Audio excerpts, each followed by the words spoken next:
Hola doctores, ¿cómo están? Buenas noches. Buenas noches, doctor. Ahora sí, ¿se escucha bien? ¿Hay el volumen cómo está? ¿Se escucha bien, doctor? Gracias. Ya, Todo bien, muchas gracias. doctor. ¿Se escucha bien, Perfecto. doctor? Bueno, vamos a comenzar, ¿ok?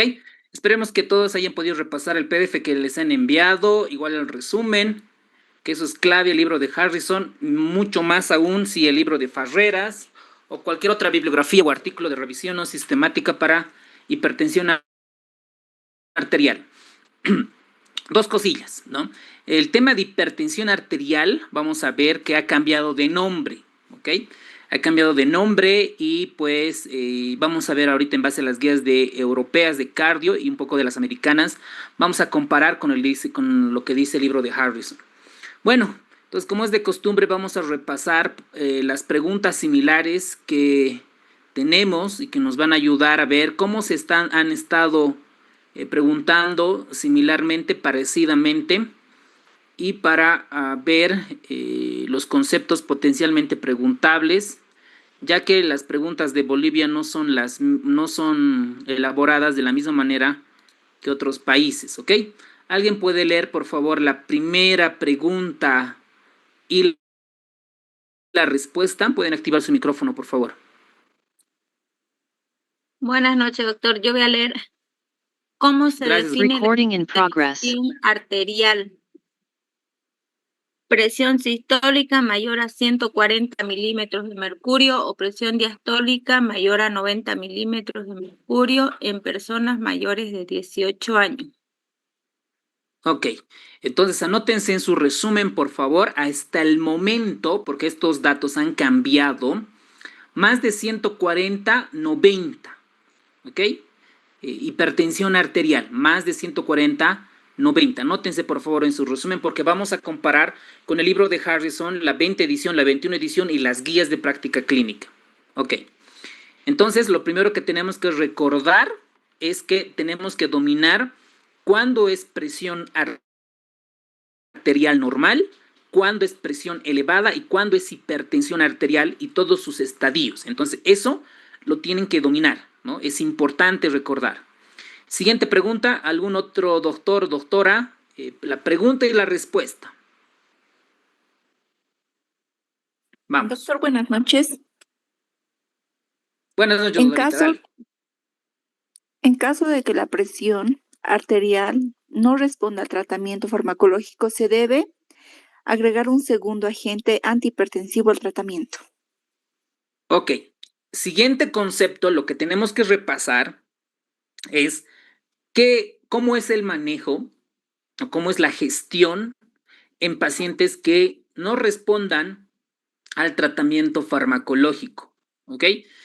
Por ejemplo, uno dice aumentar la dosis, que pudiera ser correcto, cambiar el medicamento elegido para el tratamiento, el inciso B, el inciso C, agregar un segundo agente, el D, comenzar a investigar posibles causas, claro también, sobre todo si son pacientes jóvenes, reevaluar el cuadro clínico del paciente, ¿ok?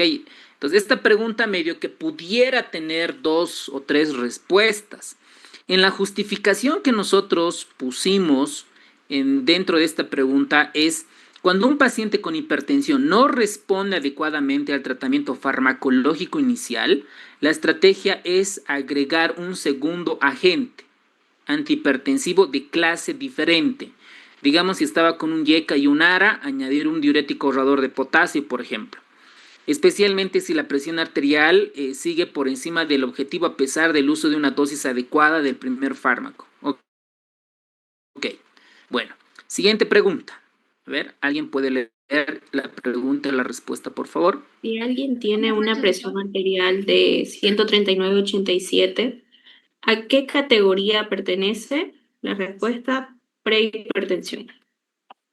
Excelente, muy bien, gracias doctora. Otra vez nos están preguntando la clasificación. ¿Cuándo es presión arterial normal? ¿Cuándo es prehipertensión? Si existe todavía prehipertensión en el libro de Harrison. ¿Cuándo es presión alta, hipertensión arterial y sus estadios? Entonces, otra vez, de diferente manera, ha estado entrando como pregunta similar los estadios, ¿ok? Entonces, eso tenemos que dominar a la perfección. Muy bien. Siguiente pregunta y respuesta, por favor. Yo, doctor. La hipertensión Gracias. arterial aumentada al doble, el riesgo de enfermedades cardiovasculares como las siguientes: cardiopatía coronaria, insuficiencia cardíaca congestiva, enfermedad cerebrovascular, insuficiencia renal y arteriopatía periférica. Excelente. Muy bien, doctor. ¿Con cuál inciso se pudiera confundir, doctor? ¿Con cuál inciso?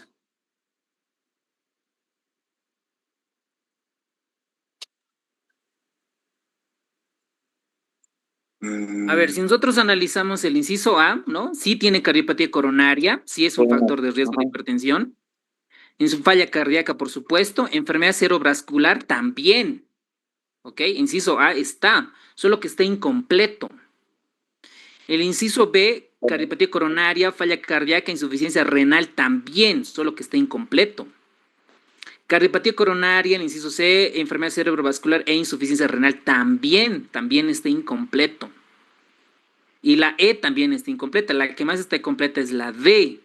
Entonces, esta pregunta yo la veo que no está tan bien, ¿no? Elaborada, porque pudieran darnos otras opciones más, pero ok, está bien, ok. Sabemos que la hipertensión arterial, cuando no se controla, tienen esas consecuencias clínicas, ¿no? Esos desenlaces, esos outcomes. Ok, perfecto. Muy bien. Hasta ahí nuestras preguntas. Yo creo que son preguntas relativamente sencillas, probablemente uno más de memoria que otro, pero nos han preguntado más de definición, clasificación, factores de riesgo y como potencialmente para este año tal vez la fisiopatología y el tratamiento. Ok, excelente. Entonces vámonos a permíteme un ratito, vamos a abrir la presentación del libro de Harrison, apoyadas con guías de práctica clínica. Vamos a compartir la pantalla. Ahora sí. Muy bien, doctores. Así que atentos, ¿ok? En su resumen, atentos. Muy bien. Vamos a comenzar con este caso clínico. ¿Dónde está mi lápiz? Está como... A ver... No está. ¿Por qué?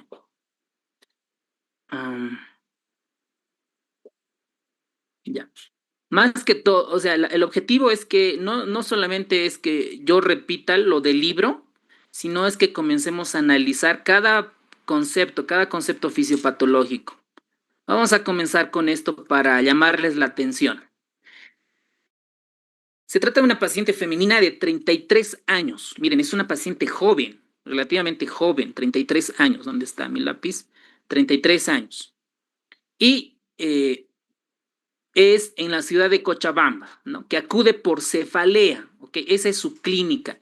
El motivo de consulta es dolor de cabeza, cefalea. Entonces, yo tengo que saber qué tanto le duele la cabeza. Entonces vamos a evaluar con escala análoga visual al dolor.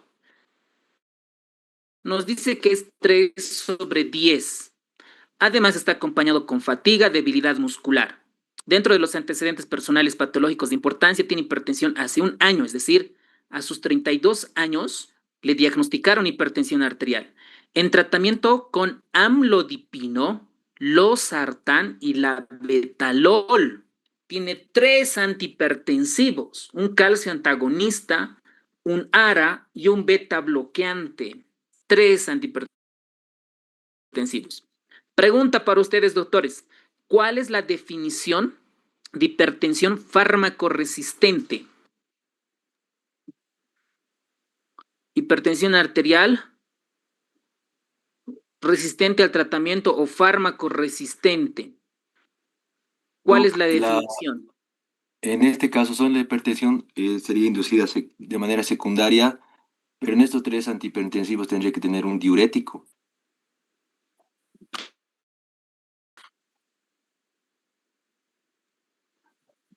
Ok, sería excelente. ¿Otro comentario? sería la hipertensión mantenida en cifras de mayores a 140-90, utilizando un triple tratamiento antihipertensivo y que uno de ellos sea un diurético. Eso, muy bien, doctores. Muy bien, excelente, un buen nivel. Se nota que son muy buenos. Qué bien, estamos con cracks. Excelente. Entonces, primera definición para los que no, para todavía los que no están dominando, es dentro de los pacientes hipertensos que son resistentes al tratamiento, tienen que estar con 2 o más antihipertensivos y que uno incluya un diurético, ¿ok? Como dicen los doctores. Entonces, este paciente entra en ese diagnóstico o no entra. Tiene calcio antagonista, tiene losartán, tiene la betalol. Entonces, no entra dentro del diagnóstico de hipertensión resistente o fármaco resistente, porque no está ningún diurético, ¿ok? Primer concepto. Hacemos un examen físico rápido y tiene una escala de Glasgow 15/15, no focalización. ¿Por qué están examinando la parte neurológica? Porque la paciente tiene cefalea. La presión arterial está 160/100. Sabemos que no está controlada. No está controlada. Por ejemplo, para nuestras guías actuales, ¿cuánto es la presión no elevada? Presión arterial no elevada. ¿Por qué? Porque recuerden que en las guías de las europeas de cardio ya no se maneja el término de presión arterial óptima, presión ideal, ya no se maneja. Se maneja simplemente presión no elevada. ¿Ok?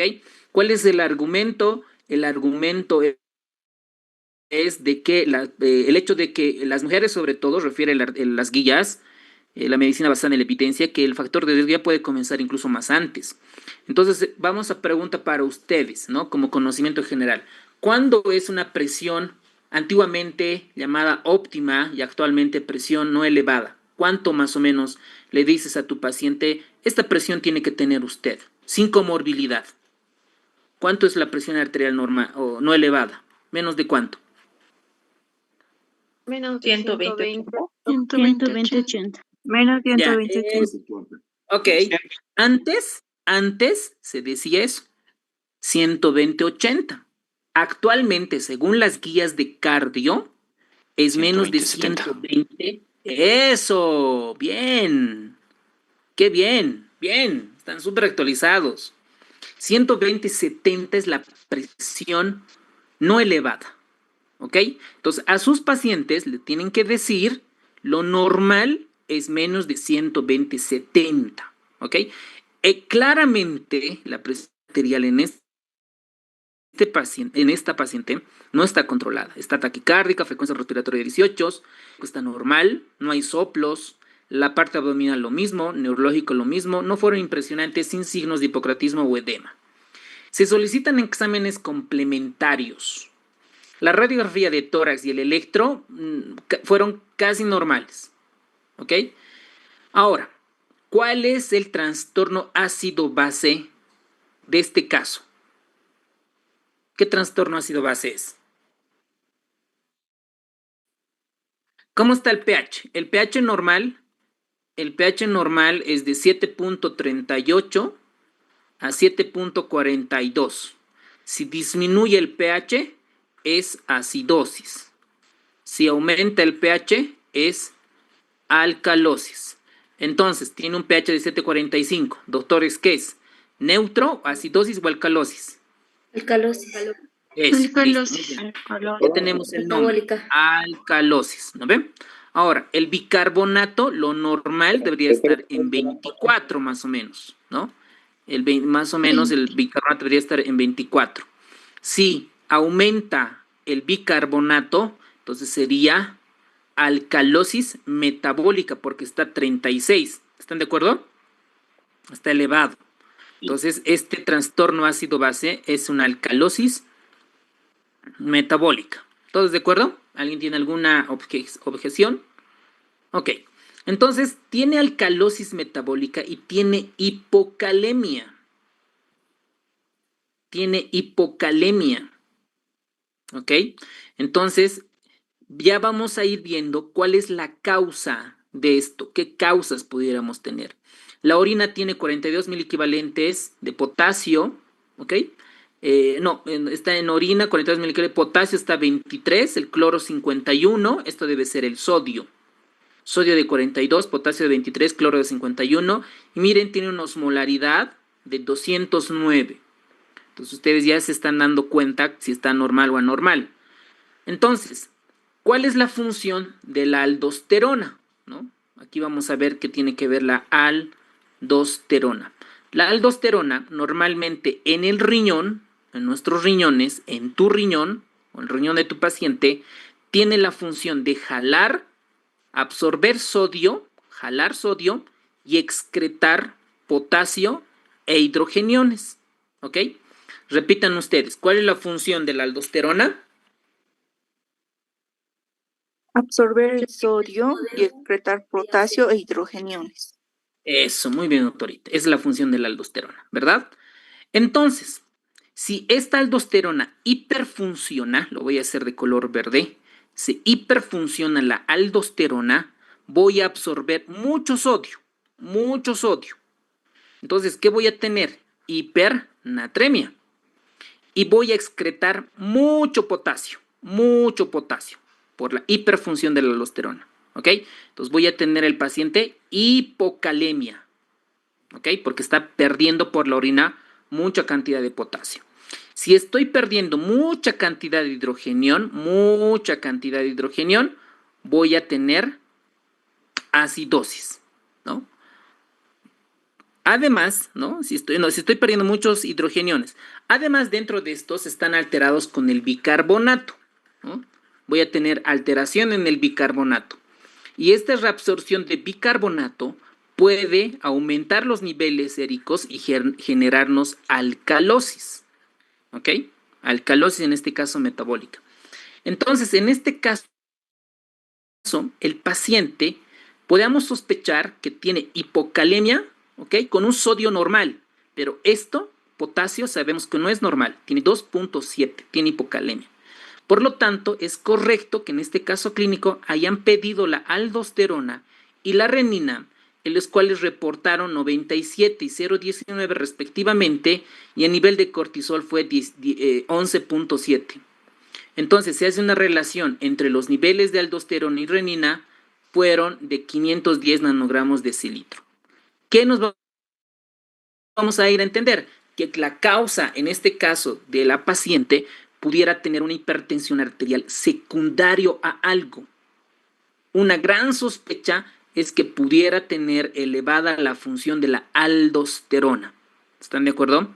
Puede tener hiperfunción de la aldosterona. Entonces, lo que tenemos que repasar es cuál es el porcentaje de hipertensión arterial esencial, cuáles son las causas de hipertensión arterial secundaria, cómo se clasifica. Esto es clave. Nos han preguntado muchas veces similarmente. ¿Cómo se denomina? ¿Por qué se denomina el asesino silencioso? ¿Cuál es el manejo farmacológico? ¿Cuáles son los efectos adversos de los antihipertensivos? ¿Y cuál es el diagnóstico y el tratamiento del caso clínico? Ok, ahí vamos en base al libro de Harrison. ¿Qué significa hipertensión arterial? Significa cuando la presión dentro del vaso sanguíneo con la que es con la que la sangre empuja contra las paredes de las arterias, más de lo normal. Miren, afecta a más de 1.000 millones de personas en el mundo.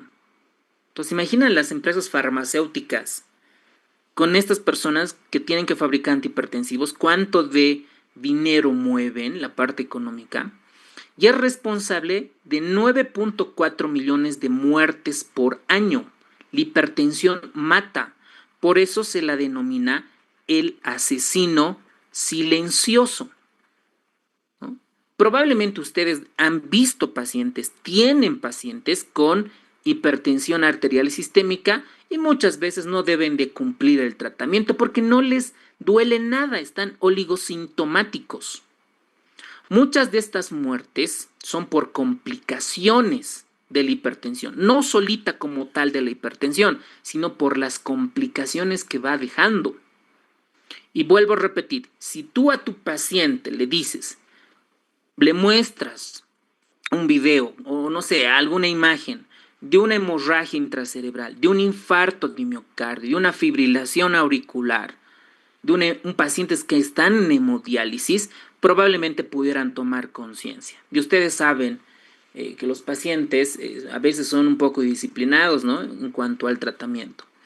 Entonces, por eso se la considera el asesino silencioso, porque a un principio es asintomático, ¿no? Casi asintomático. Entonces, ¿por qué es peligroso la hipertensión arterial? ¿Por qué? ¿Por qué es peligroso? Esto es lo que les decimos a nuestros pacientes. Porque si tú tienes la presión alta elevada, duplica el riesgo de sufrir enfermedades. ¿Y qué enfermedades ocasiona o genera la hipertensión arterial?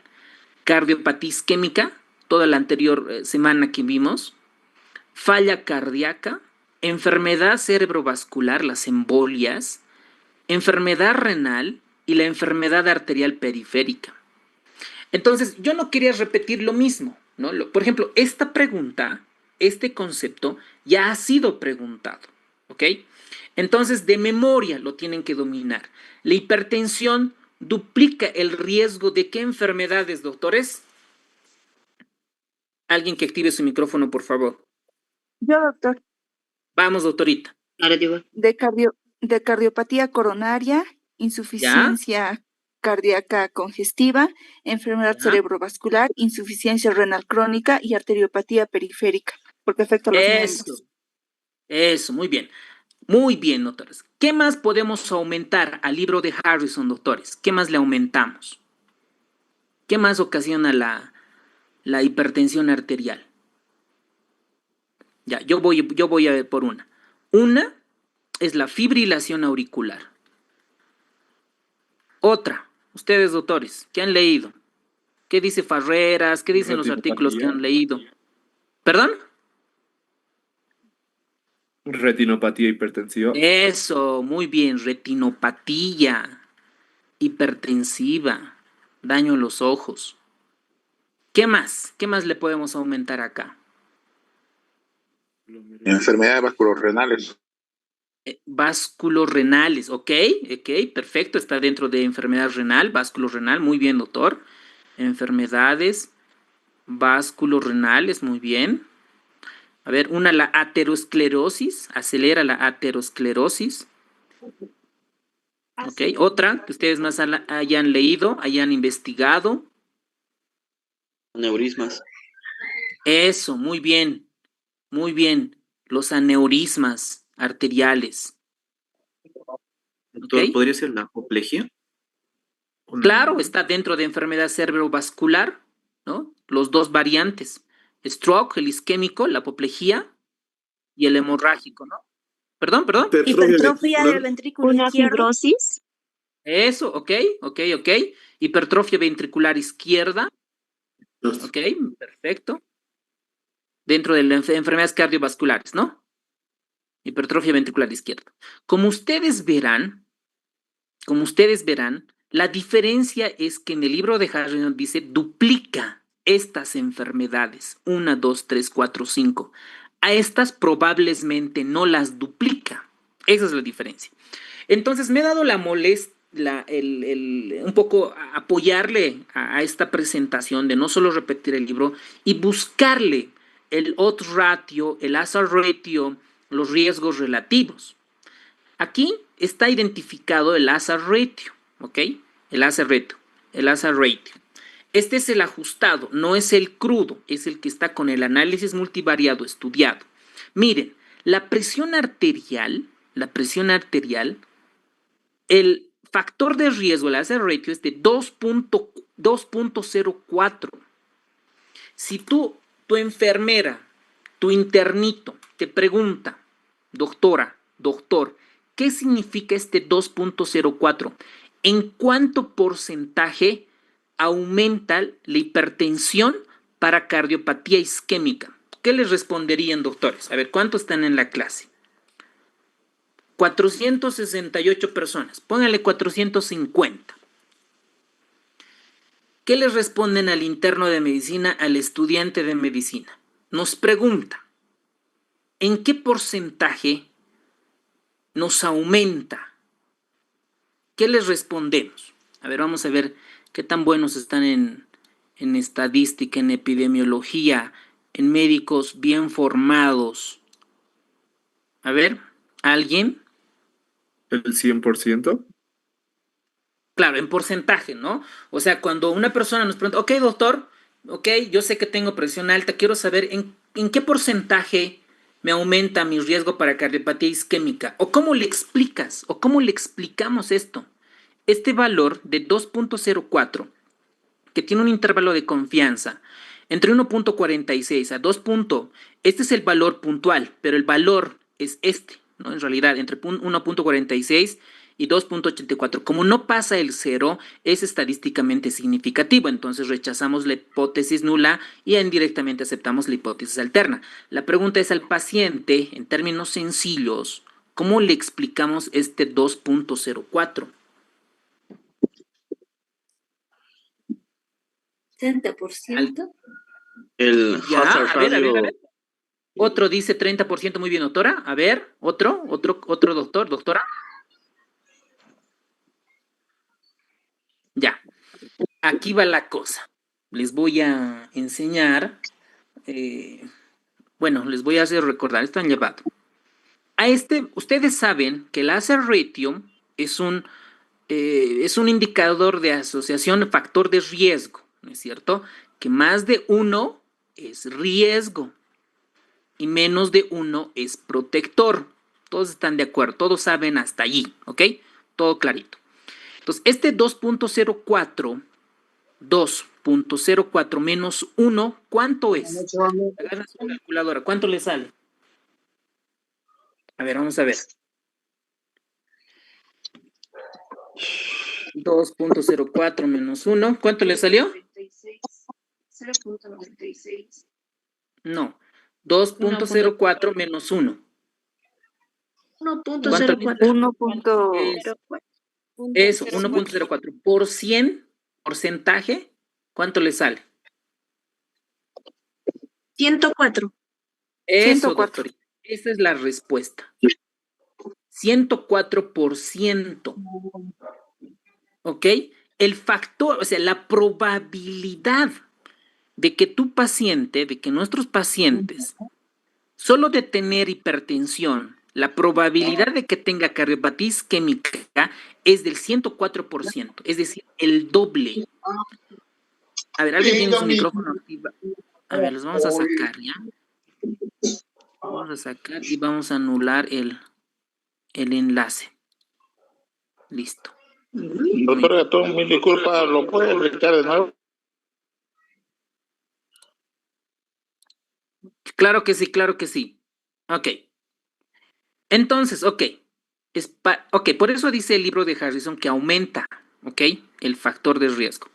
Para insuficiencia cardíaca, la Biblia, estos odds ratio, estos riesgos relativos, el hazard ratio, no está en Harrison, pero es para que entiendan, es para que comprendan. Por ejemplo, para insuficiencia cardíaca, ¿cuánto de porcentaje será, doctores? El riesgo. 42%. Eso. ¿Ves, doctores? Qué fácil, que aprendan, qué rápido. 42% es. ¿Ok? Aquí será 46%. Acá, para insuficiencia renal, ¿cuántos por ciento será? ¿Cuánto por ciento? 194. 94. 194%. Miren, 194. casi triplica, miren, ¿no? Casi triplica el riesgo para insuficiencia renal, la presión alta. Para enfermedad arterial no he encontrado un artículo.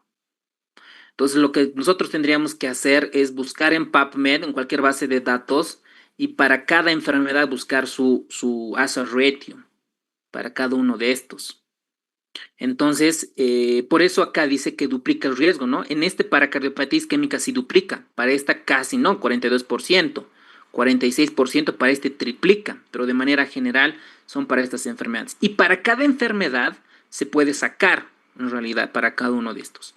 Entonces he encontrado este artículo, no quería solo repetir lo que dice el texto.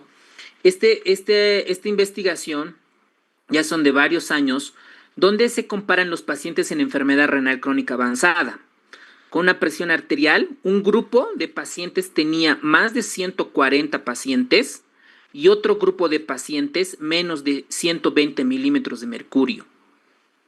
Entonces, los pacientes que tenían más de 140, el hazard ratio ajustado, porque hay dos, ¿no ven? El hazard ratio crudo, lo que nos reportan los artículos, y el ajustado significa el hazard ratio ajustado porque ya está controlado con las otras covariables, los factores confusores. Los que están llevando los diplomados en investigación científica me deben estar entendiendo ampliamente, ¿ok? Entonces, miren, los pacientes que tienen más de 140, aquí, miren, el hazard ratio ajustado es 2.04 y es estadísticamente significativo para eventos cardiovasculares.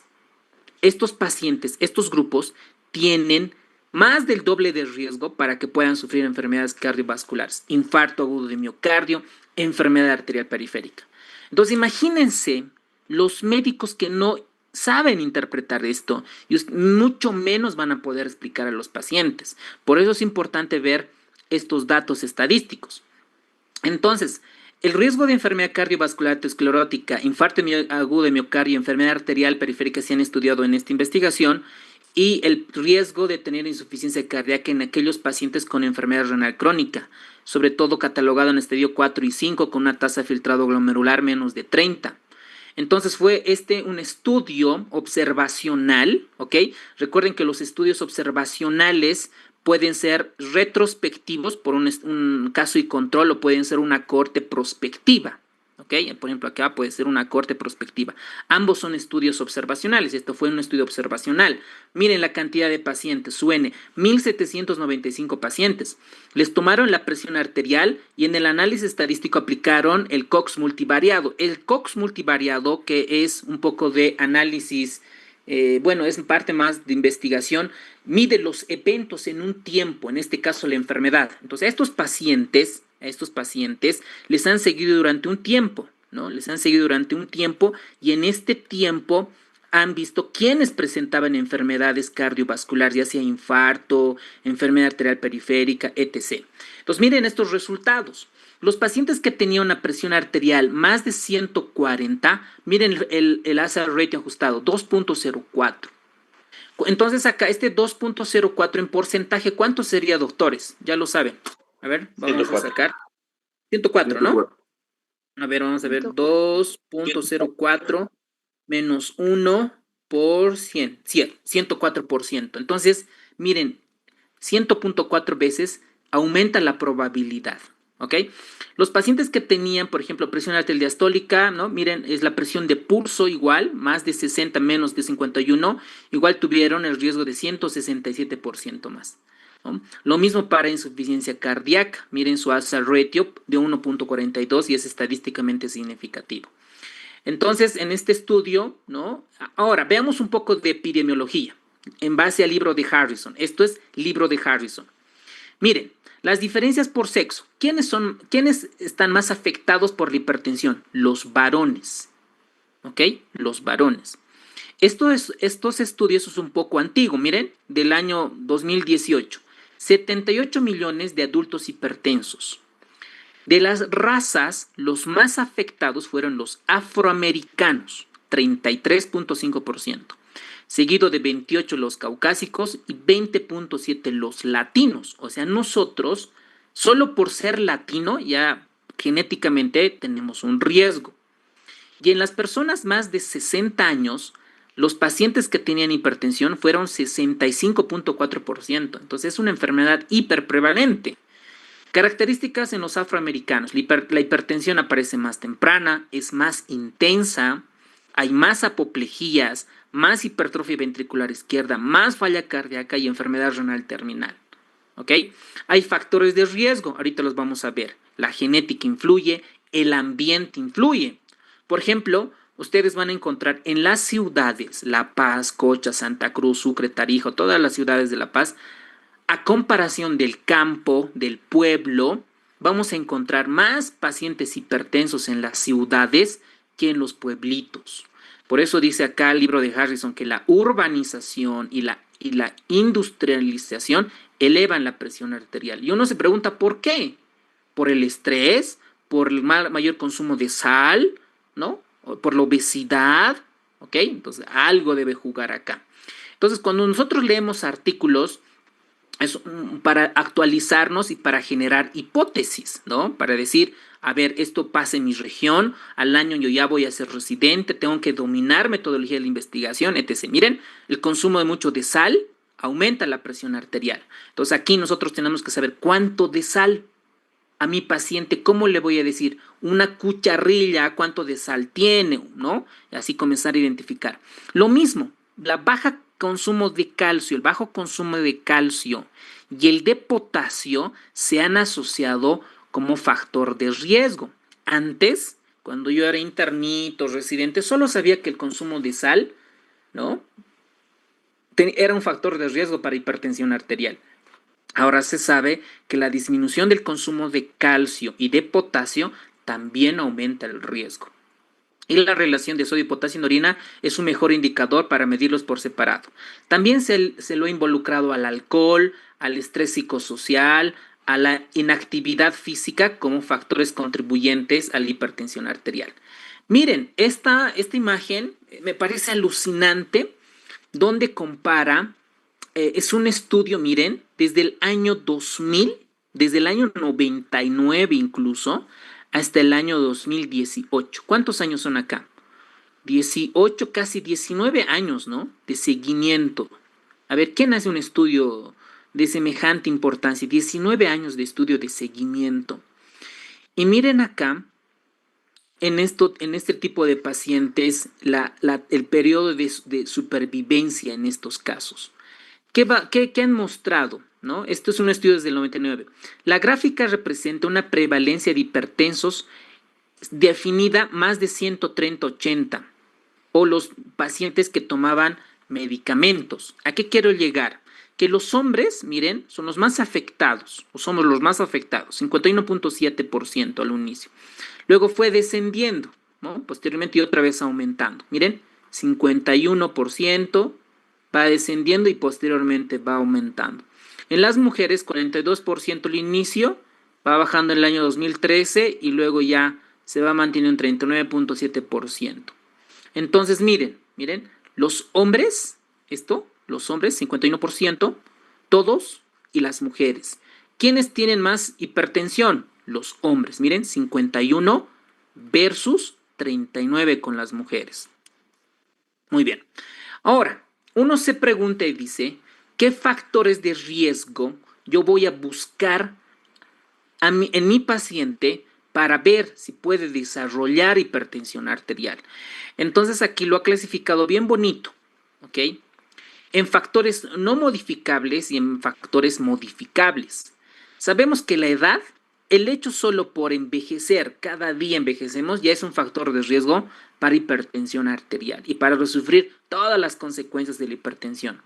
El tener antecedente de que mi papá, mis abuelos tenían hipertensión, genéticamente yo tengo un factor de riesgo. El ser afroamericano también es un factor de riesgo. Entonces son factores no modificables. No puedo hacer casi nada por ahora. Yo creo que en un par de años ya se va a poder modificar estos genes, pero por ahora todavía se las considera no modificables. Ahora, aquí es donde nosotros jugamos. Aquí juega el internista, el cardiólogo, el endocrinólogo, todos los médicos, ¿no? Los médicos generales, el estudiante de medicina, todo. Aquí vamos a ir a diagnosticar obesidad, el consumo excesivo de la sal, alcohol, el sedentarismo, la dieta, el tabaquismo, dislipidemia, diabetes, enfermedad renal crónica, son factores de riesgo para hipertensión. Ahora, alguien dice, ¿realmente juega la genética? Y esto es lo que nos dice Harrison. Sí juega, ¿ok? Pero cuando solo le atribuimos la causa a la parte genética, es menos del 2%. Que las mutaciones específicas de un solo gen pueden generar hipertensión.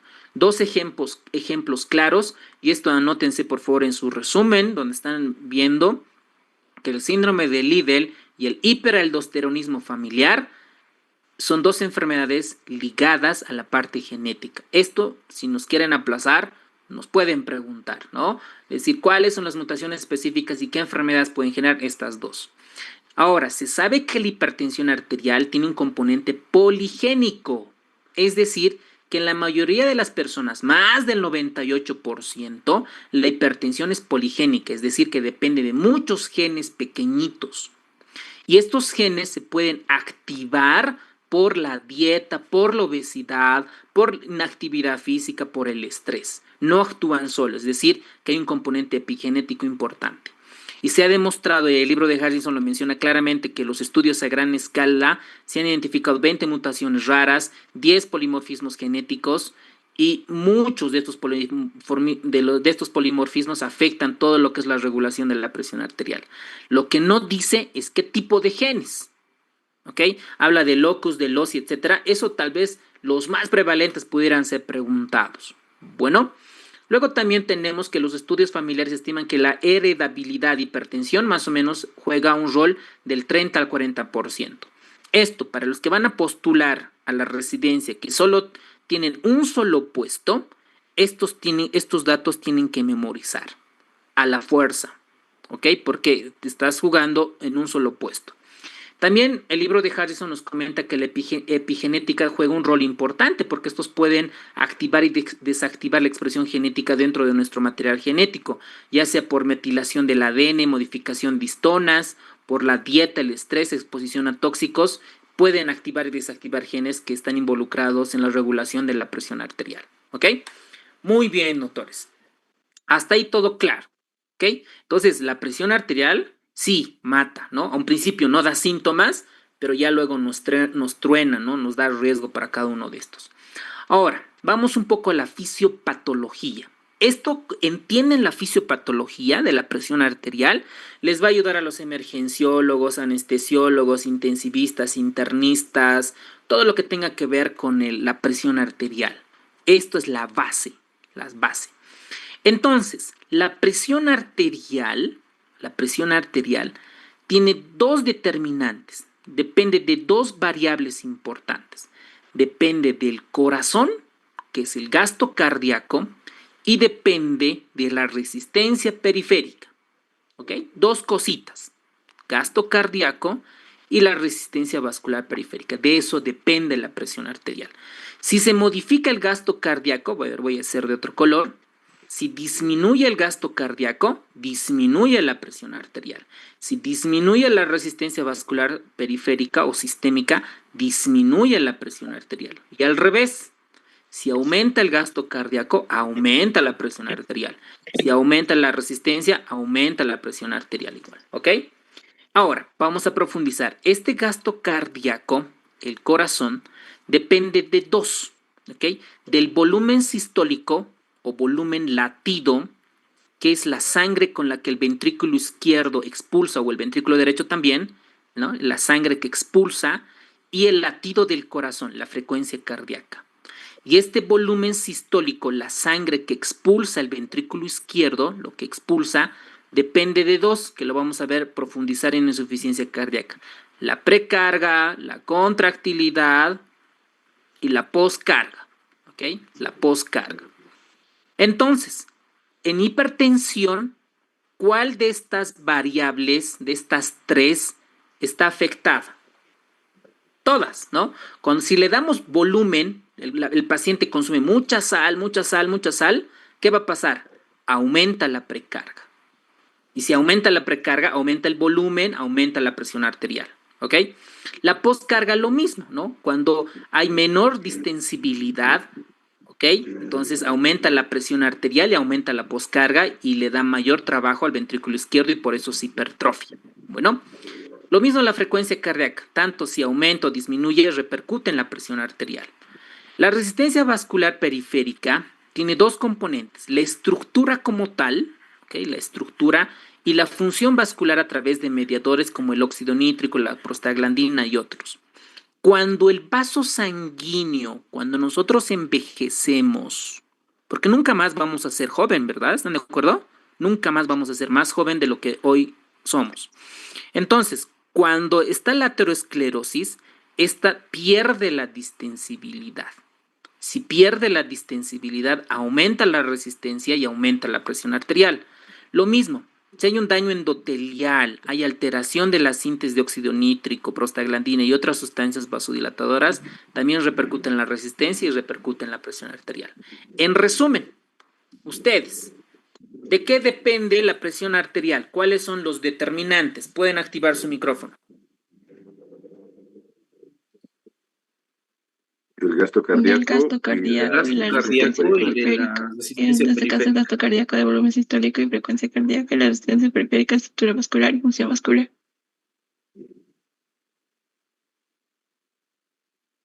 ¿Y el volumen sistólico, volumen latido, de qué depende? De la De contractilidad. la contractilidad, la precarga y la poscarga.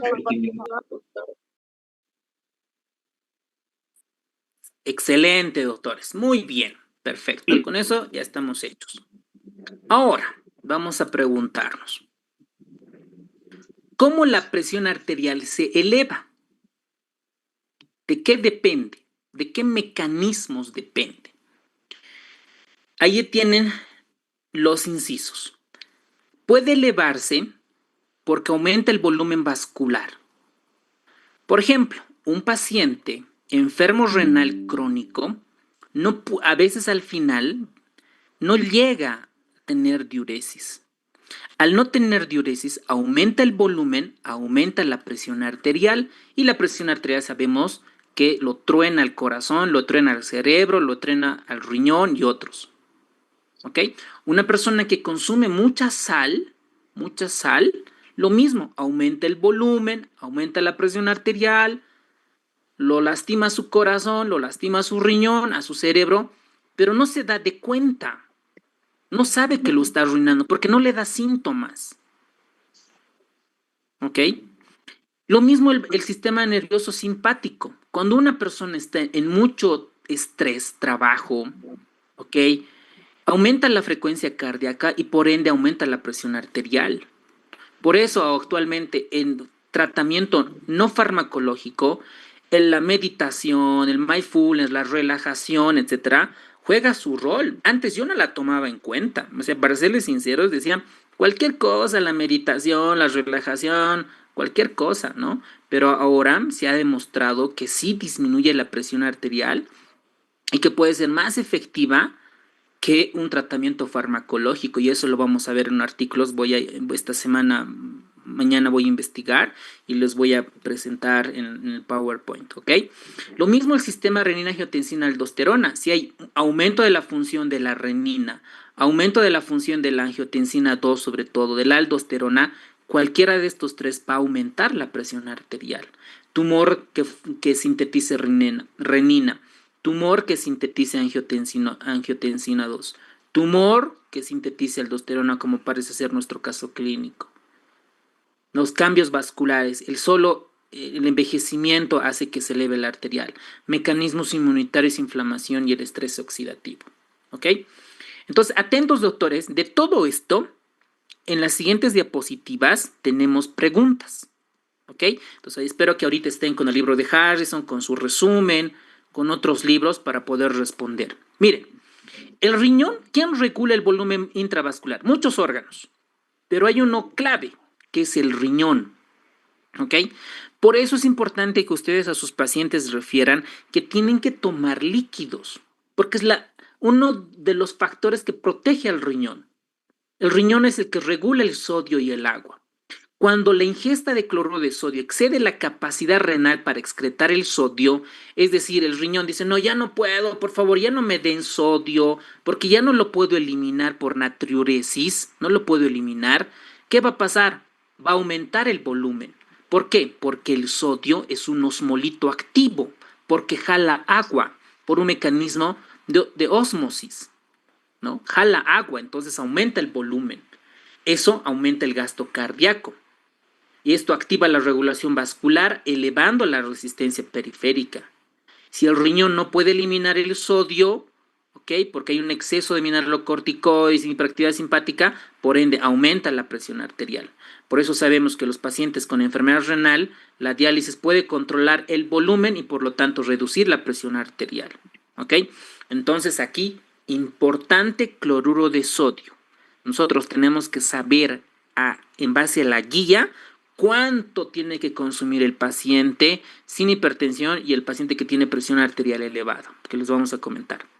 Otra forma de elevar la presión arterial es estimular el sistema nervioso autónomo. Y el sistema nervioso autónomo tiene varios receptores. Lo que van a memorizar son los siguientes. Los receptores alfa son activados por la nora y los receptores beta por la adrena. Esto tienen que dominar, doctores. Cada receptor, ¿qué función tiene? ¿Ok? Lo van a volver a repetir luego. El alfa 1 es vasoconstrictor y reabsorbe sodio, estimula la reabsorción de sodio. El alfa 2 tiene una retroalimentación negativa. El beta 1 aumenta el gasto cardíaco y estimula la síntesis de renina. El beta 2 es un broncodilatador. ¿Ok? Muy bien. Ahora, cuando una persona activa su reflejo arterial, barrorreflejo, que es mediado por el estiramiento de los senos carotídeos, y el callado aórtico puede modular la presión arterial. ¿Ok? Muy bien, doctores. Entonces, ¿cuál es la función del alfa 1, alfa 2, beta 1 y beta 2? Pueden activar su micrófono. El alfa 1 es vasoconstrictor, doctor. ¿Ya? Y reabsorbe sodio. Ya, excelente. ¿El alfa 2? Inhibe bueno, hace una inhibición presináptica y principalmente tiene una retroalimentación negativa. Muy bien. ¿Beta 1? Aumenta el gasto cardíaco y estimula la acción de de renina. Excelente. ¿Y el beta 2?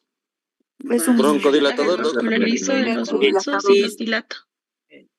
Listo. ¿Ok? Muy bien. Ahora, otro mecanismo para aumentar la presión es a través del estimular el sistema renina-angiotensina-aldosterona. Esto lo hemos llevado en segundo año de medicina y lo vamos a repetir, lo vamos a repasar. Entonces, pregunta para ustedes. ¿Quién forma el angiotensinógeno? ¿Quién forma la enzima convertidora de angiotensina? Ya, estas dos nomás. ¿Quién sintetiza el angiotensinógeno? El hígado. Renina. Eso. Muy bien. El hígado. Los hepatocitos. ¿Quién sintetiza la renina? Los riñones. El riñón, doctor. Específicamente, ¿quién? ¿Qué se llama? Arteriol aferente. Arteriol aferente. Eso. Muy bien, qué capos. Las células yuxtaglomerulares. Glomerulares que están alrededor de la arteriola aferente, ¿no ve? Esta es la arteriola aferente, la arteriola eferente, este es el glomérulo, ¿ok? Arteriola aferente, la arteriola eferente, lo voy a hacer de otro color, de verdecito, que son las células yuxta. Yuxta es al lado. Glomerular al lado del glomérulo, que es el ovillo glomerular, ¿no? La lana envuelta. Entonces, estas células sintetizan la renina. Perfecto. Entonces, ¿qué pasa al angiotensinógeno? Se convierte en angiotensina 1. De manera simple, porque aquí se rompen enlaces peptídicos con aminoácidos, etc. La renina es la que hace función. Le dice, ven angiotensinógeno, la convierte en angiotensina. La angiotensina 1 a través de la cininasa 2 o la enzima convertidora de angiotensina la convierte en angiotensina 2. ¿Ok? La angiotensina 2 tiene dos funciones. Si actúa en el receptor AT2 es un vasoconstrictor potente, aprieta los vasos sanguíneos. Si actúa en el receptor AT1 estimula la síntesis de aldosterona. Pregunta, ¿quién sintetiza la aldosterona? La zona glomerular. Eso, la zona glomerular de la suprarrenal, ¿no es cierto? Este es, ¿no? Este es el riñón derecho, sí. Aquí tenemos la médula y la corteza, ¿no? Y en la corteza está la zona glomerular, fascicular y reticular. Lo que dice la doctora es en esta zona, ¿no? La zona glomerular, ahí se sintetiza la aldosterona, la que estimula es el receptor AT2 inducida por la angiotensina 2, ¿ok? Perfecto. Ahora, esta enzima convertidora de angiotensina también tiene que ver con la bradicinina y los péptidos inactivos. ¿Ok? Ahora, el enalapril y el losartán, que lo vamos a ver de color rojo, ¿dónde van a ir a actuar? ¿Dónde actúa el enalapril? Inhibe la enzima convertidora de angiotensina, Doc. O sea, no deja Eso. que la angiotensina 1 se vuelva angiotensina 2. Ya, muy bien, doctor, felicidades. ¿Y el losartán? Angiotensina 2 bloquea, doctor. Eso, receptores del AT2, ¿no? Ahí. ¿Por qué estos dos medican? Porque los que más usamos son estos, ¿no ve? Cuando tú detectas un paciente, comienzas con el enalapril. No, es que tiene tos, no, es que no tolera bien. Ok, los rotas a losartán. Entonces actúa. Bloquea este receptor de losartán y el enalapril bloquea este enzima. Fácil, ¿ok? Esto ustedes ya lo saben, nada más estamos recordando. Muy bien. Esta es la glándula suprarrenal desde el punto de vista histológico. La glándula suprarrenal tiene su médula y tiene su corteza. La corteza, esto es desde el punto de vista histológico a la tinción de hematoxilina eosina. Tiene la zona glomerular, la zona fascicular y la zona reticular. La zona glomerular sintetiza la aldosterona. ¿Qué función tiene la aldosterona? Reabsorber sodio, elimina y los riñones. Eso, muy bien, ¿ok? La zona fascicular, esta partecita sintetiza el cortisol, la corticosterona, la cortisona. Y la zona reticular sintetiza la dehidroepiandrostenediona, ¿ok? Fácil. A nosotros nos interesa esta, la aldosterona y estas indirectamente en este tema, ¿ok? Entonces, esto ya sabemos que la renina la convierte en angiotensina 1 en angiotensina 2, que es un potente vasoconstrictor, y esta además estimula la síntesis de la aldosterona. La aldosterona retiene sodio, ¿ok? Y esto al retener sodio puede expandir el volumen plasmático. Entonces, ¿cuándo se altera la aldosterona? Se altera en hiperaldosteronismo primario, ¿ok? Exceso de aldosterona, o puede generar también, está alterada en hipertensión renovascular, ¿no? Porque como hay obstrucción, voy a hacer un dibujito, miren, un riñón, otro riñón, aquí está la arteria renal, y cuando hay obstrucción acá, ¿no? Aquí al glomérulo dice que no le está llegando y sintetiza la renina estimulando más el sistema renal angiotensina aldosterona, ¿ok? Muy bien, doctores. Y para terminar, los mecanismos vasculares. Estos mecanismos vasculares alteran los vasos sanguíneos. Por ejemplo, con remodelado estructural puede generar hipertrofia, eutrofia y una reducción del calibre arterial. Entonces, una arteria que teníamos ahí en vasodilatación, ¿no? Pierde este mecanismo de remodelado estructural. Hay aumento de la rigidez, aumenta las ondas de pulso y aumenta la presión diferencial o la presión de pulso. También se han identificado alteraciones iónicas. ¿En qué canales? En las bombas de sodio-hidrogenión y en las bombas de sodio-calcio. Y existe disfunción endotelial, disminuye el óxido nítrico, aumenta la endotelina y obviamente aumenta la presión arterial porque la endotelina es un vasoconstrictor. Entonces, como ustedes verán, varios mecanismos pueden elevar la presión arterial. Y por último, se han descrito mecanismos inmunitarios, inflamación y tensión oxidativa que pueden hacer que aumente la presión arterial. Por ejemplo, el ingreso de cloruro de sodio, angiotensina 2, genera daño vascular y esto genera radicales libres. Y los radicales libres generan daño endotelial. Y recuerden que en cardiopatía isquémica vimos que si cuando se daña el endotelio puede generar ciertas patologías. Por lo tanto, existe menos vasodilatación, mayor rigidez vascular, menos distensibilidad. Y esto se han observado en hipertensos resistentes, sobre todo en preeclampsias, rechazos de injertos renales. ¿Ok?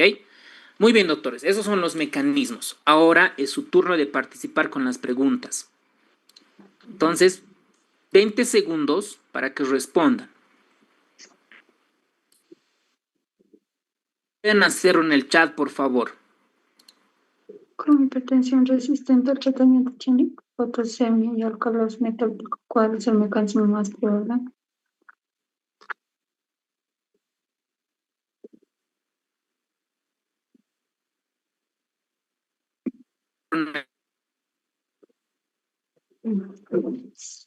La C.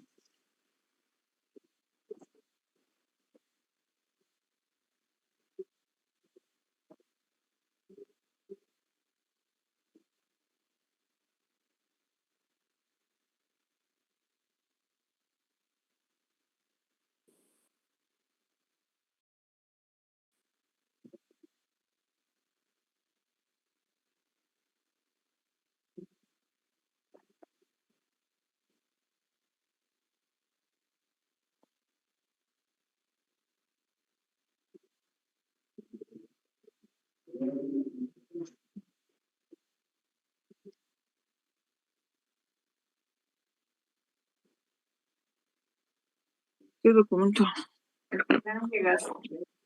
Ah.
Excelente, doctores. Muy bien. Preguntas muy sencillas para repasar, ¿ok?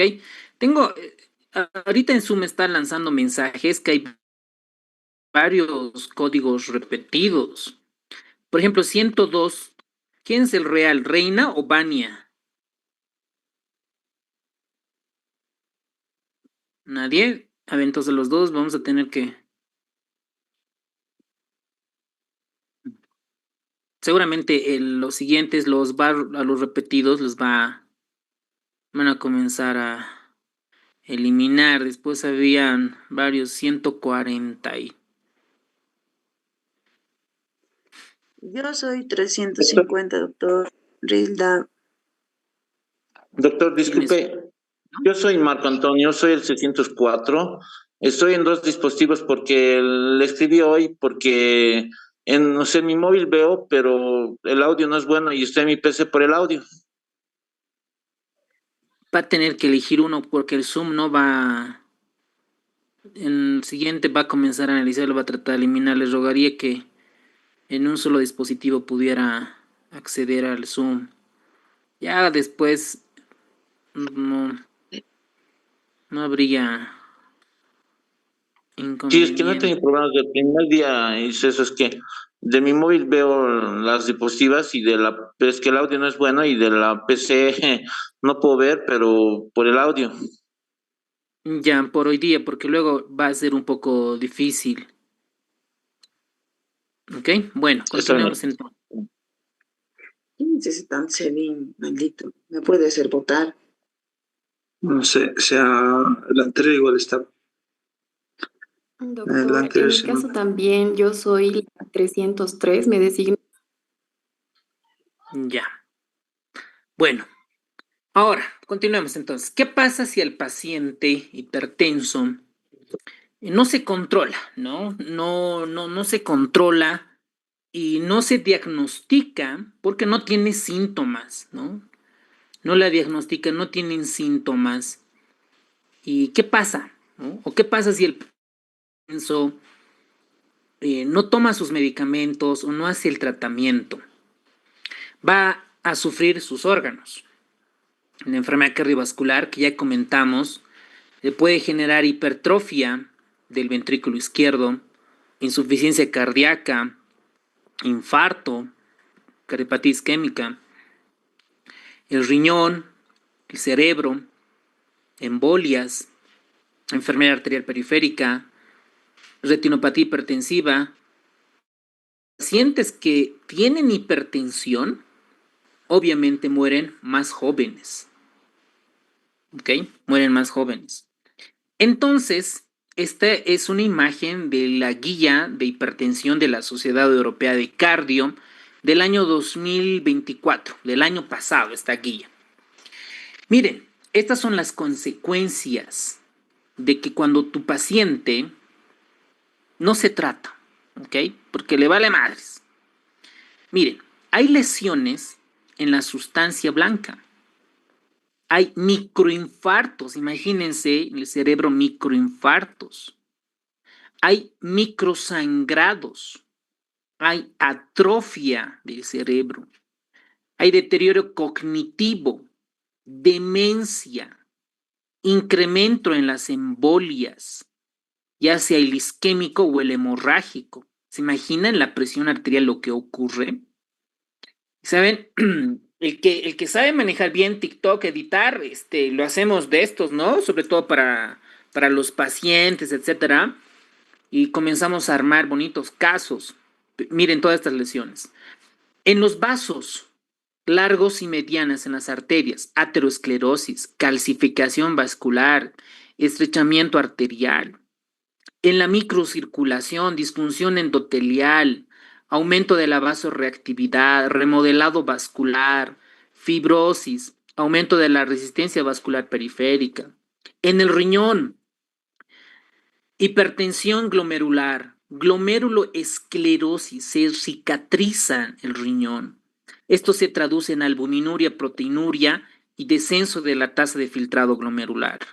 En el corazón, ni qué decir, hipertrofia del ventrículo izquierdo, dilatación del ventrículo izquierdo, AF, ¿qué será, doctores?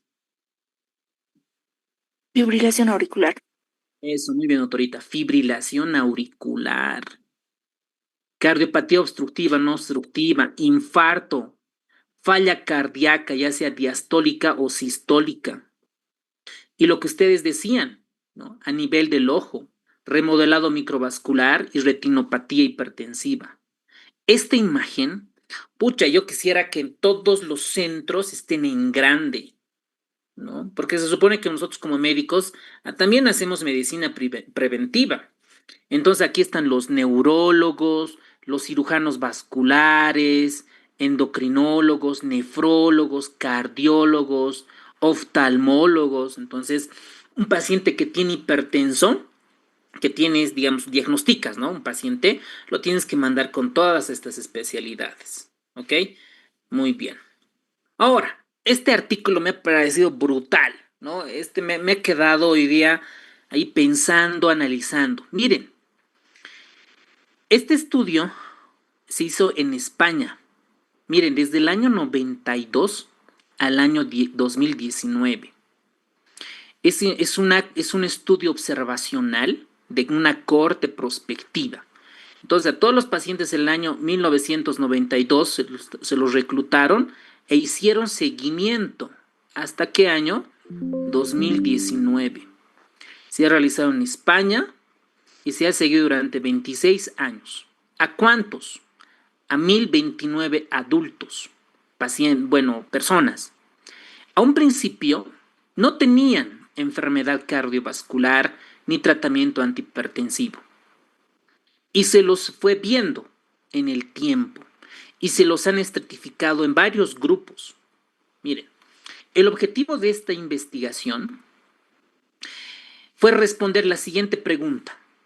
Las personas jóvenes sin enfermedad previa, pero con presión arterial sistólica entre 130 y 139, ¿tienen riesgo cardiovascular a largo plazo? Y ese riesgo depende si son o bajo riesgo o alto riesgo. Buena pregunta. Esto aborda un vacío clínico porque en las guías europeas y americanas difieren. Por ejemplo, el American College of Cardiology recomienda tratar si hay alto riesgo, mientras que la Sociedad Europea de Hipertensión sugiere solo cambios de estilo de vida si no hay enfermedad previa. Miren, el método fue a todos los criterios de inclusión, todo fue pacientes mayor o igual a 18 años. Se han retirado, excluido enfermedades de cardiovascular previas si tenían. Y estas son las variables medidas. Presión arterial sistólica, diastólica, se tenían otras comorbilidades, el riesgo cardiovascular. Y esta fue la estratificación. Esto, a ver, miren, atentos. A un grupo de pacientes tenían menos de 120. Otro grupo entre 120 y 129. Otro grupo entre 130 y 139. Miren esto. Con bajo riesgo, un grupo de pacientes y otro grupo de pacientes con alto riesgo cardiovascular. Y otro grupo de pacientes mayor o igual a 140. Qué bonito estudio, ¿no? Los investigadores, otro nivel, ¿no? No se comparan para nada a unos estudios similares de nuestro medio. Miren los resultados. El outcome, o sea, aquí era, ¿no? Un estudio y era el outcome, el desenlace, era ver la morbimortalidad cardiovascular. Y para esto se han usado los modelos de regresión Cox, ¿no? Que son los modelos estadísticos avanzados, y se han reportado como hazard ratios y la curva de supervivencia de Kaplan-Meier. ¿Ok? Miren este dato, doctores, miren este dato. Los pacientes que tenían 130, 139 con bajo riesgo, es decir, no tenían comorbilidades, han tenido estos desenlaces de morbimortalidad cardiovascular, 10 casos por 1000. Los que tenían altos riesgos presentaron más. Miren, 31, 41 casos por 1000. 4 veces más. Y los que tenían presión arterial más de 140, 21 a 29 casos más. Pregunta. ¿Cuál de los tres grupos, de estos tres, 1, 2, 3, tenían más eventos, más desenlaces cardiovasculares? ¿El grupo 1, el grupo 2 o el grupo 3? ¿Cuáles tenían más incidencias? El grupo 2. Porque uno pensaría, diría, ¿no?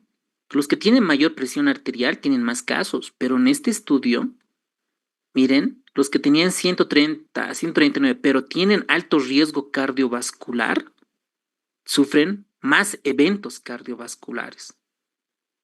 Esta es la incidencia cruda. Ahora veamos al hazard ratio ajustado en el análisis multivariable. Los que tenían esta presión arterial, miren su hazard ratio, 1.65. Más de 140, 1.82. Ambos son estadísticamente significativos porque no pasan el 1. Entonces, ¿qué queremos decir? Que los pacientes que tienen una presión arterial sistólica entre 130 y 139, en bajo riesgo, tienen impacto modesto, pero real, de eventos a largo plazo. Pero si hay alto riesgo, este riesgo se multiplica por 4. Qué bonito, o sea, qué bonita investigación. Y miren esta tabla. Esta es la tabla 1 del artículo, de este artículo. Los que van a ser cardiólogos, internistas, tienen que dominar las guías. Ahorita vamos a ver. Miren esto. Ay, a ver, están tocando el timbre para entrar a la clase. A ver, miren. Estos son los grupos de pacientes menos de 120 de presión arterial, entre 120 y 129, otro grupo con bajo riesgo, con alto riesgo y más de 140. ¿Cuántos grupos hay? 1, 2, 3, 4, 5 grupos. ¡Wow! Miren, a ver, vamos a ver acá, para resumir, para no alargar. El riesgo cardiovascular promedio, ¿no? Miren acá, con su desvío estándar, y este es el rango intercuartil. Menos de 120, 3.2 nomás. Alguien diría, ¿no? Los que tienen presión arterial menos de 120, nunca se van a enfermar del corazón. Mentira. Aún así, si tu presión de tu paciente es menos de 120, igual tienes riesgo, pero de 3.2. Ahorita vamos a ver, ¿no? El riesgo. Pero los que tienen alto se dispara a 11.9. Más de 149.2. Y esto es estadísticamente significativo. Veamos la otra tabla. Esto es la distribución de los eventos ocurridos durante el tiempo. Miren, menos de 120 igual tienen infarto. Sí. ¿No ve? Igual se infartan. Por eso no hay presión óptima. Es presión arterial no elevada. Ahora, veamos los que tienen alto riesgo. Miren, este grupo. Miren. 3, ¿no? 8.6. Y los demás de 40, 11. ¿Ok? Con esta N que tuvieron, 3.9%. Lo mismo, a ver, vamos a analizar este grupo de alto riesgo que el que más. Mira, angina, 1, stroke, 2, falla cardíaca, 5 y otros tipos de eventos. Tienen. A los que tienen más de 140 se eleva la enfermedad cardiovascular. Miren, se eleva. Pero los que tienen presión arterial menos de 120 igual presentan eventos cardiovasculares. No es una garantía y es estadísticamente significativa. Y los mismos eventos igual. Qué bonito estudio. Miren, esta es la imagen, la supervivencia. Los que tienen presión alta viven menos. Claramente se muestra en esta tabla de supervivencia. Por ejemplo, estos datos subrayan lo importante del diagnóstico precoz y el tratamiento adecuado de la hipertensión arterial para reducir la enfermedad.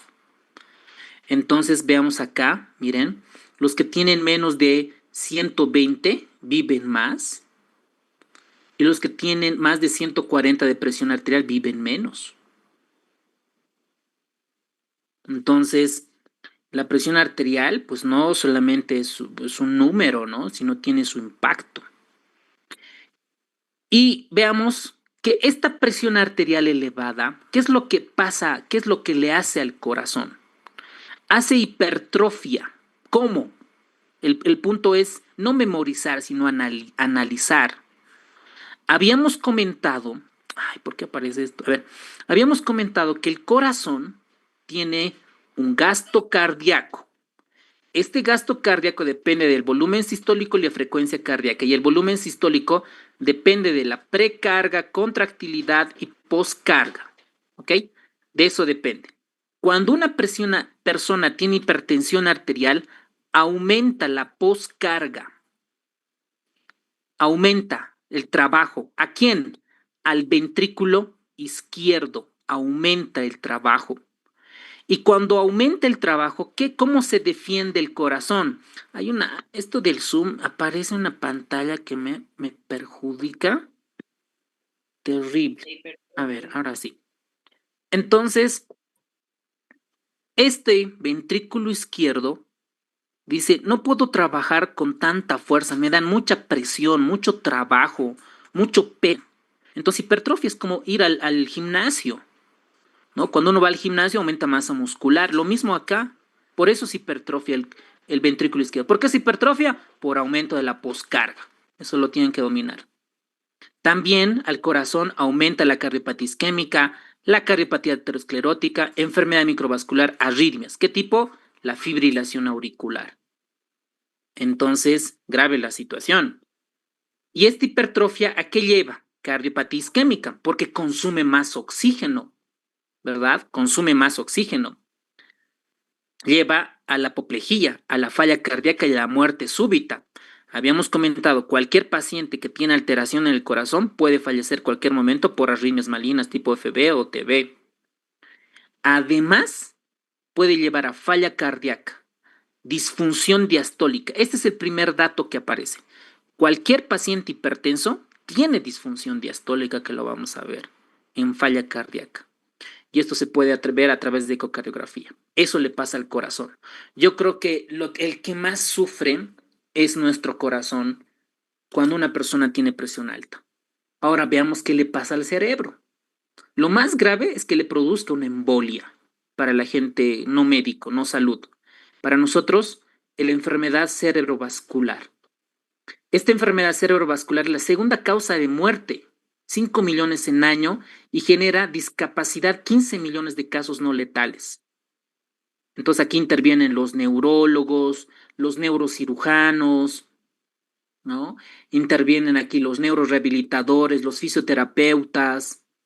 Y de toda esta enfermedad cerebrovascular, esto anótense por favor como pregunta-respuesta en su Excel, 85% son isquémicos.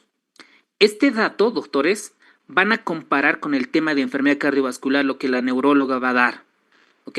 Ahí seguramente va a decir cuánto por ciento son isquémicos, cuántos son hemorrágicos, y de estos hemorrágicos, cuántos hemorragia subaracnoidea y cuántos son hemorragia intracerebral. Van a comparar, ¿ok? Les estoy adelantando. Entonces, para que una persona tenga una embolia, ¿cuál es el factor de riesgo más importante? La hipertensión, la presión arterial. Sabemos que el darle medicamento reduce el riesgo de embolias. Y no solamente genera embolias, también genera deterioro cognitivo. Se olvidan. Han debido de escuchar a nuestros abuelos. No me acuerdo dónde he dejado la llave, no me acuerdo qué ha pasado esto. Eso es demencia vascular por Alzheimer, ese tipo de demencias. Y la presión arterial es un factor de riesgo importante. Entonces, el hecho de que tenga hipertensión aumenta el depósito de las sustancias amiloides betas, rigidez arterial, variabilidad de la presión y generan infartos cerebrales. ¿Ok? Entonces, estimula al depósito de beta amiloide, esto empeora la demencia, ¿no? Y hay un término que es encefalopatía hipertensiva. Esta encefalopatía hipertensiva es un fallo de la autorregulación del flujo cerebral. Entonces vasodilata y hay hiperperfusión, hay edema cerebral, el paciente se queja de una cefalea intensa, hay vómitos en proyectil, alteración y puede llegar a coma y puede convulsionar. ¿Ok? Entonces este dato es importante, doctores. Un paciente con hipertensión maligna, la encefalopatía depende de la autorregulación del flujo sanguíneo y esta no va a cambiar cuando la presión arterial esté entre 50 y 150 milímetros de mercurio. Entonces, si un paciente tiene una presión arterial media que está en 160, digamos, pierde la autorregulación cerebral.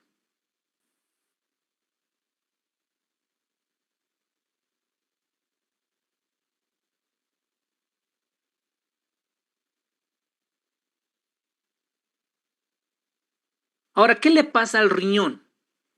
En el riñón lo que va a pasar es un daño progresivo. Lo que más sucede es este fenómeno denominado glomeruloesclerosis. En otras palabras, se cicatriza el riñón. Entonces esto genera isquemia glomerular, postglomerular, a un principio hay hiperfiltración, luego se cicatriza, luego hay atrofia tubular y puede generar la hipertensión maligna. Y esto es una pregunta en el simulacro de examen. ¿Cuál es la característica de la hipertensión maligna? Es una necrosis fibrinoide de la arteriola aferente. Entonces, de esta arteriola aferente, en esta parte hay una necrosis fibrinoide. Y como afecta a la necrosis fibrinoide, disminuye el flujo sanguíneo y puede generar necrosis focal glomerular. Esa es la característica de la hipertensión maligna. ¿Y cómo podemos saber que el riñón se está dañando? Porque puede existir macroalbuminuria y microalbuminuria. ¿Cuándo es macroalbuminuria? Cuando está más de 300 miligramos de albúmina en orina. Y la micro entre 30 a 300 miligramos. ¿Ok? Ahora, también la presión arterial afecta a las arterias periféricas. Entonces se vuelve más rígida, menos distensible. Y esto genera la enfermedad arterial periférica. ¿Cómo diagnostico? Con este índice. El índice tobillo-brazo menos de 90 confirma la enfermedad arterial periférica y eso nos dice que está más del 50% con estenosis arterial. ¿Ok? Y el paciente, si tiene arteriopatía periférica, ¿cómo se queja? ¿Cómo viene a la consulta? ¿De qué se queja? Si tiene enfermedad arterial periférica. ¿Cómo viene el paciente? ¿De qué se queja? Que tiene Pueden frío activar los sus- pies o debilidad. Ya, tiene, a ver, Claudicación. eso, doctorita, claudicación intermitente. Dice, doctora, doctor, cuando yo camino 2 cuadras, 3 cuadras, comienzo a cojear. Ya no puedo caminar. Entonces eso es claudicar, cojear. Y es intermitente. Pero descanso, doctor, y puedo volver a caminar. Mis pies funcionan normal. Pero camino 3 cuadras y ya no puedo caminar. Siento que ya no tiene fuerza mis pies. Entonces nos están diciendo que pudiera tener enfermedad arterial periférica y tenemos que hacer este índice tobillo-brazo para confirmar. ¿Okay? Entonces, por eso el paciente viene con claudicación intermitente. Y eso hay que hacer los estudios de ecodoppler, mandarlo a cirugía vascular si necesita algún otro tipo de tratamiento quirúrgico o vasodilatador. ¿Ok? Muy bien, doctores. Pregunta para ustedes. 20 segundos. Pueden contestar en el chat.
Aunque, doctora Cintia, ¿qué pregunta le falta? ¿Cuál no tiene la respuesta? A ver, ¿qué fenómeno protege al cerebro manteniendo el flujo sanguíneo constante pese a los cambios? Hemos dicho que está en un intervalo, que es la autorregulación cerebral. ¿Y cuáles son los valores de autorregulación cerebral, doctores? Pueden activar su micrófono si quieren. 50-150. Eso, 50-150. Muy bien. Este dato, sé que nos vamos a olvidar, ¿no? Nos vamos a olvidar para febrero. Entonces, en su Excel, en su Google Sheet o en su OneDrive, pregunta cuál es el nivel de autorregulación, una PAM entre 50 a 150, ya anótense. ¿Ok? Entonces ya para febrero va a ser mucho más fácil. Estos valores, estos datos, la única manera es hacer una tabla. Pregunta, respuesta, y repasar cada vez que pueda.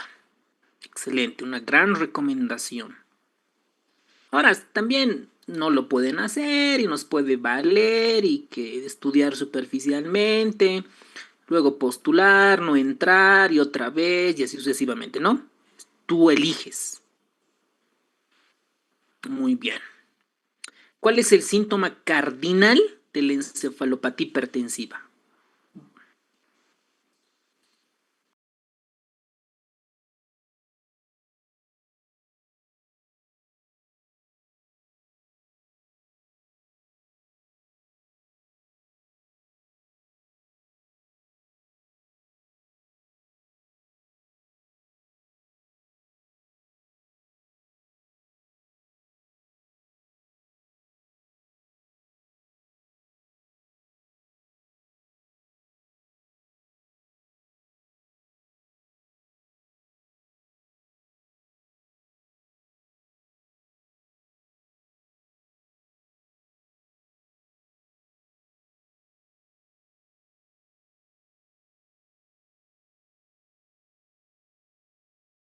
Muy bien, doctores. ¿Cuándo es macroalbuminuria y cuándo es microalbuminuria? ¿Cuáles son los rangos? Macroalbuminuria, doctor, es cuando es más de 300 y microalbuminuria es de 30 a 300. Muy bien. Macroalbuminuria mayor. Ok, entonces igual, ok, si crees que te puedes olvidar esto para febrero, anótate en tu Excel, pregunta y respuesta, ok. Muy bien. Esta pregunta igual está fácil.